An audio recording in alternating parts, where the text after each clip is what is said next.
Good morning po mga guys. Ayan po si Mr. at siya po ay nagtatanim po ng halaman sa paso. Nilalagay po sa paso. Ayan.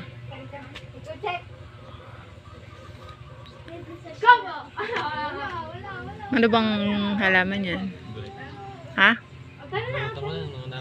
Spice padahan. Yung ano, maliit. Yung tawag dyan, yung duwende, no? So, ayan po. Maano po siya, mahilig po siyang magtanim-tanim po ng mga halaman. Siya lang po nagtatanim po sa mga halaman dito. Kasi po malamig po yung kamay niya. Napapatubo po niya agad.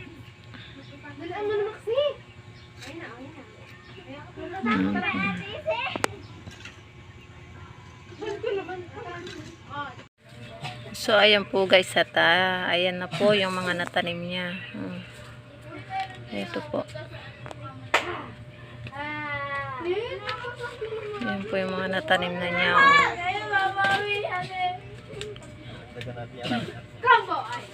Ayan po. Mahilig po siya magtanim-tanim. Kaya ano,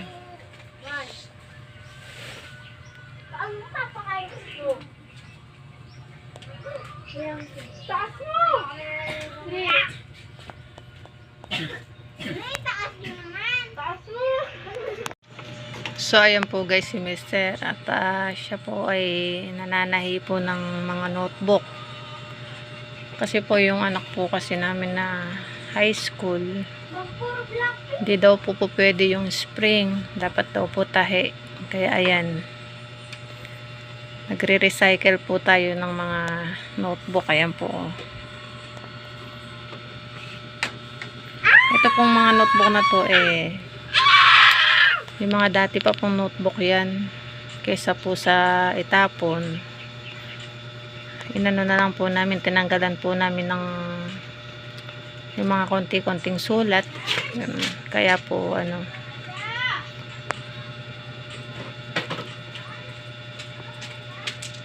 kaya po ngayon nire-recycle po natin yan guys, para mapakinabangan pa po. May konting sulat lang naman po yan tinanggal na po natin.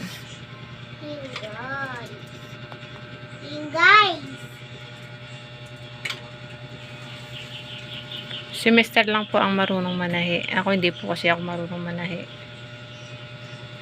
Ano lang naman po yan, mga 8 na daw 8 na. Mga 8 lang po yan na notebook. Ayan.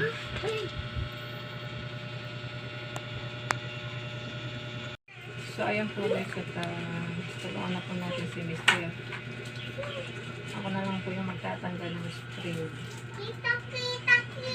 Hindi tayo marunong manahi.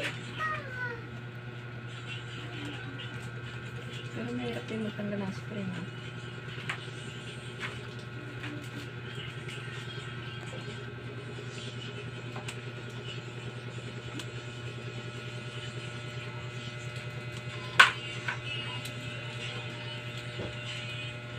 Yung mga notebook po na to, nung last year pa po ito, may mga sulat-sulat po ito. At ngayon, tinanggalan po natin ng ng sulat. Kung may mga para magamit pa po natin.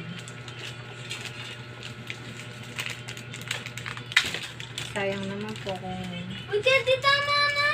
matatapon.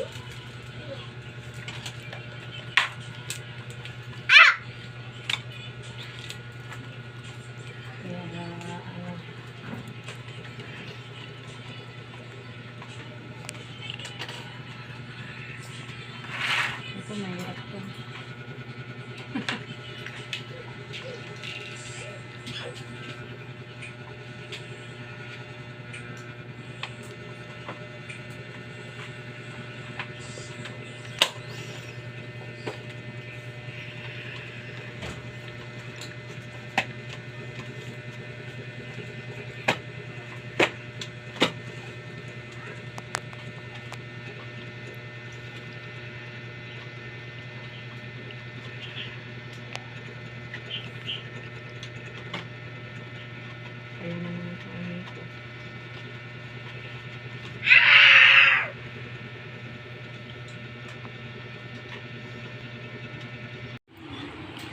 So, ayan na po guys yung mga natahi po nating mga notebook.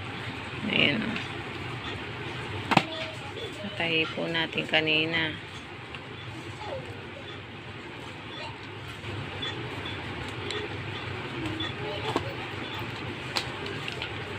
Ano po yata to? Ilan ba to? Ilan ba to? 3, 4, 5, 6, 7, 8, 9. Kulang pa po ng isa pala. 10 po dapat ito, 10. Kulang pa po ng isa. 9 pa lang po pala yan.